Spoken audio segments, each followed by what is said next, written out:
What's up everybody, it's me Nico and welcome back to another challenge video. And luckily for us, Nintendo released a brand new port of a Wii U game for the Nintendo Switch, New Super Mario Bros. U Deluxe. Obviously, this Mario game features those ugly yellow coins that are scattered everywhere for us to collect. But you know me, I ain't touching those. No.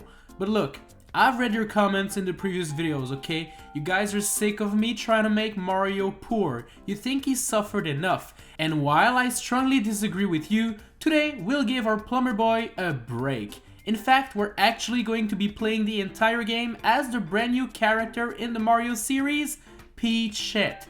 The rules are simple. There's a coin counter in the top left corner of the screen at all time, and we'll want to keep this lovely 0 there. Star coins can be collected without increasing the coin counter, so we won't really care about them. If we grab some, so be it. This entire run will be done using Peachette, which can be obtained right from the start in World 1-1. If we get hurt as Peachette, we turn into Toadette, which will force us to purposely lose a life and go back to World 1-1 to grab a Super Crown back. This means we cannot be using any other power-up that could prove to be helpful, like a Fire Flower, Ice Flower, Mini Mushroom, or a Squirrel Suit, as they turn us back into Toadette, and that's cheating. Power-ups that keeps us in the Peachette form are allowed, such as stars.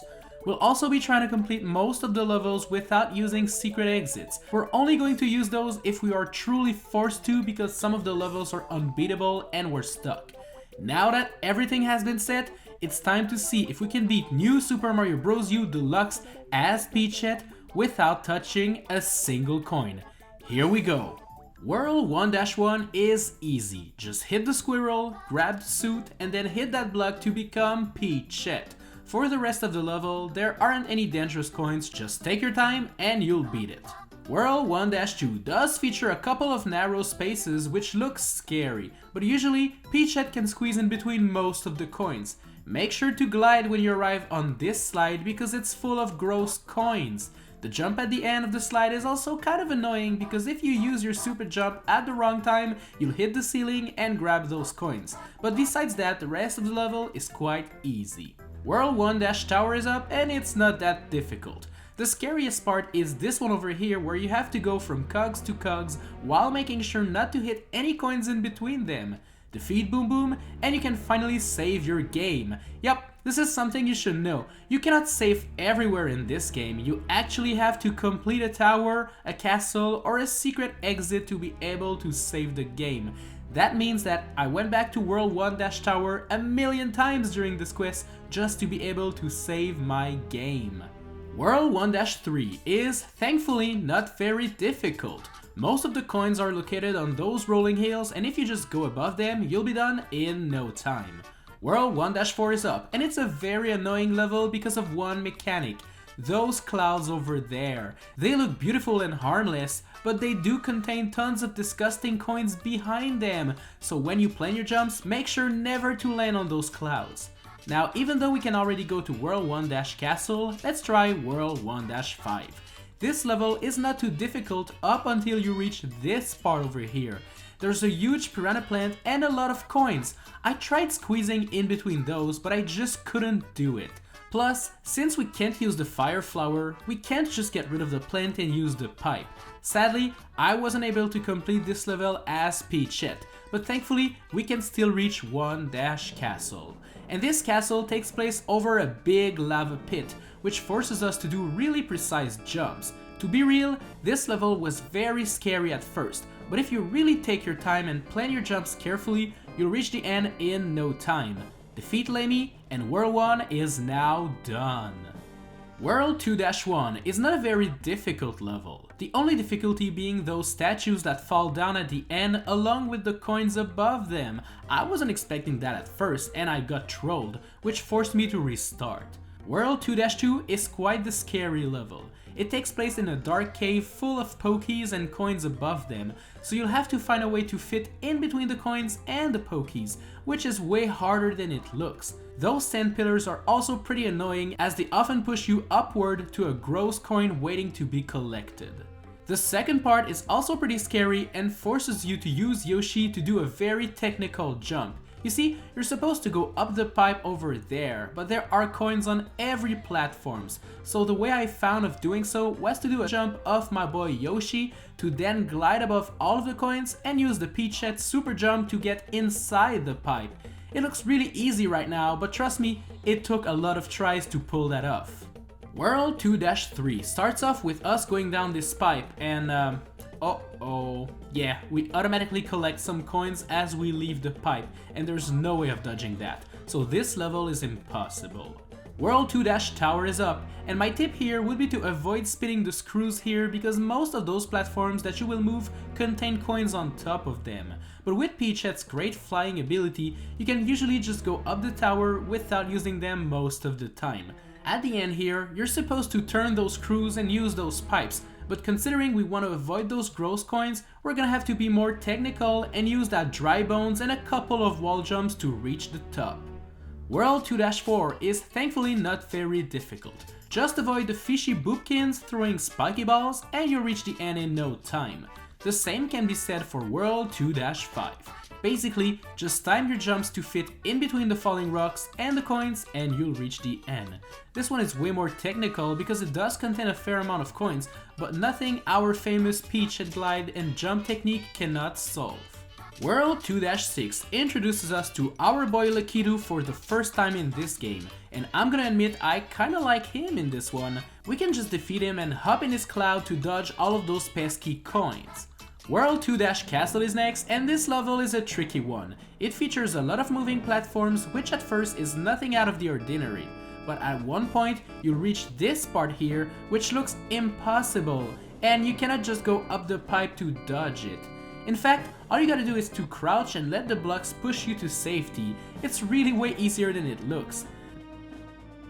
This second part here is quite a problem though, as there's no way we're gonna be able to squeeze in between the coins and the blocks in here. But luckily for us, we can do a spin jump followed by a high jump to go on top of the moving blocks and we'll be all good. After completing World 2, we arrive at this cross path, but I decided to go with the water world down there first. World 3-1 is pretty easy if you take your time, as it doesn't contain any scary parts. World 3-2 is kind of tricky. It takes place underwater, and as Peachette, you swim like a mermaid as you have the same swimming ability as Mario in his penguin suit.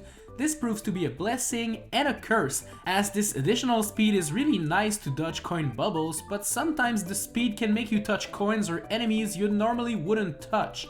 Be on the lookout when you touch the midway flagpole, as you'll be awarded a shower of coins for touching it. Come on. World 3-Tower is up, and this tower is completely flooded, and this proves to be quite a problem right from the get-go because of this part here. Sadly, there's no way of going up without touching those coin bubbles, and there's no hidden passage which could help us dodge those. I can't believe this is how World 3 will end for this quest. At least, you remember that we went to this world by going down this path here, so let's just go up this time and see if World 4 will prove to be better for us. World 4-1 is a pretty nice and relaxing level. Basically, abuse your spin jumps and super jumps and you'll reach the end of the level easily. World 4-2 is also pretty easy, just do not run too fast to the right to be able to see where those sliding penguins will be, and you'll reach the end and complete this level in no time. World 4-Tower starts off with us having to go up here, but you can't just walk there because of the coins, and if you use your super jump, you'll hit those falling icicles and lose Peachette. Thankfully, I had a star in my items at the time, so I think it's a pretty good place to use it. And now that we are invincible, we can clear this first part without any problem. This doesn't change the fact that the rest of the level is still kinda tricky, especially this elevator part, which will force you to slide in between the ceiling and those coins in a way that won't get you killed and won't collect those bad coins. World 4-3 is up, and this level is pretty easy to be fair. It doesn't contain any tricky or difficult part. World 4-4 is also pretty easy, containing only one tricky part over here where you can't go above all of those coins, and going under them is pretty difficult because there's a million bullet bills. It's still possible to do it if you take your time. World 4-5 is up, and takes place in a cavern full of dangerous icicles waiting to fall on you. Not being able to collect any coin does make your task a little bit more difficult, but I can assure you that this level is possible. It just takes a little time and a little bit of practice. Next up is World 4-Ghost House, and you can clearly see this level is gonna be quite the problem. So in order to proceed here, you have to hit the P switch to turn all of those blocks into coins, and then you're supposed to go through. Yeah, this is kind of bad for this quest, and sadly we cannot use any power up that could help us over there, and there are no Koopa shells to break those blocks around. I am sad to report that this level is also impossible. And now, with both World 3 and 4 impossible to complete, is the quest over? How can we expect to go to World 5? Well, remember the rules. If we are forced to use the secret exits, then we can use them. And right now, we're kind of forced to do so. Let's go back to World 2-4, because near the end over there, we can just slide under here to find a secret pipe, and this secret exit will bring us to a super secret level located in World 4. World 4-Ice is next, and if you just use P-Chat and glide above all of the level, you'll beat it in no time. And look where this level brings us, right to World 5. Isn't that convenient? World 5-1 takes place in a world full of giant Goombas and giant Koopas. You want to avoid them at all costs, because knocking a Koopa shell will automatically hit lots of blocks that might contain deadly coins. Use your P-Chat ability to jump above all of the obstacles and you'll be done in no time. World 5-2 isn't particularly difficult, but it does contain a fair amount of coins coming up from the poison water down below, so this will force you to time your jumps correctly. World 5-3 is a pretty tricky stage because there's a lot of obstacles and coins that only pop up as you walk through the level, and this will mean that you don't want to speedrun this level. Just take your time and you'll beat this level. World 5-Tower is up and forces you to jump on those snake blocks to go up the tower. You'll often have to jump in between coins and those spiky pendulums, but thankfully all of the jumps can be done if you take your time and learn the patterns. The part near the end is really spooky because you have to crouch jump in between everything, which is really tedious, but a couple of tries should do the trick. World 5-Ghost House is up, and this one really is a maze. You'll have to go through many doors to reach the end, and this part in the dark is especially really scary. You can't move too fast because there might be coins hiding in the shadows, so just take it super slow. For this final part here on the platforms going down, just keep looking left and right to make sure no boos are moving, and you'll reach the final door down below. World 5-4 is pretty easy, and after a scary level like the ghost house we just did, this is very welcome. Basically, just avoid the boos, the poison water, and the plants coming out of pipes, and this level will be done. World 5-5 takes place underwater, so it's going to be a very difficult level. There's a part in here where the big statues fall down and block your path if you're not fast enough, forcing you to collect those coin bubbles, which isn't what we want. I suggest you grab a star from the block over there. This will make your life 10 times easier now that you can actually see the level layout and swim super fast through the boos. We're going to have to take the secret exit over here to proceed to the next level, because if you don't, you just get a loop that goes back to the same level. So in this case, it's actually necessary to use the secret exit. World 5-6 is up, and P-Chat's high jump ability will be needed to complete this level, as lots of coins are lying there in the sky in a half circle shape. Glide your way to safety, and this level is done. World 5-7 is next, and you're supposed to use the Wiggler to get to the end, but P-Chat's high jumping skills will help us move on without the Wiggler.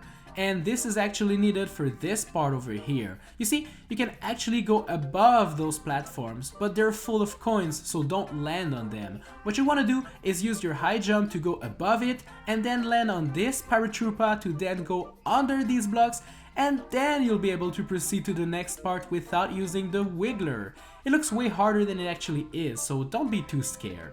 World 5-Castle is up, and this one isn't as bad as it looks. Just look for the perfect timing to fit in between the lava waves while dodging all of the coins, and this level will be a thing of the past. World 6-1 is a very easy level and doesn't contain anything difficult. World 6-2 starts off with this underwater part that looks like a dead end to this run, but thankfully we can go above this platform over here and slide down to safety and thus dodging those pesky coins. World 6-Tower is kind of dangerous and features some nerve-wracking jumps in between coins. Everything is so narrow in this tower, it truly is a scary level up until the very end. World 6-3 is next, and it's tricky near the beginning, but the real problem comes from when you enter this pipe and reach this part.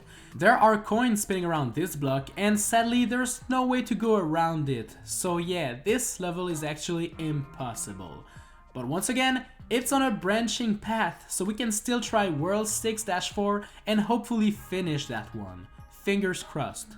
Well, we're good because World 6-4 is actually super easy and doesn't feature anything difficult. World 6-5 is also a pretty easy level. Basically, just use Peachhead's high jump over here and you'll skip most of the level. World 6-Tower is next, and usually you'll want to use the screws on the platforms to make it move, but considering the coins are either placed on top of the screw or above the whole platform, you want to use the spin jumps and high jumps from our girl Peachhead to get to the top.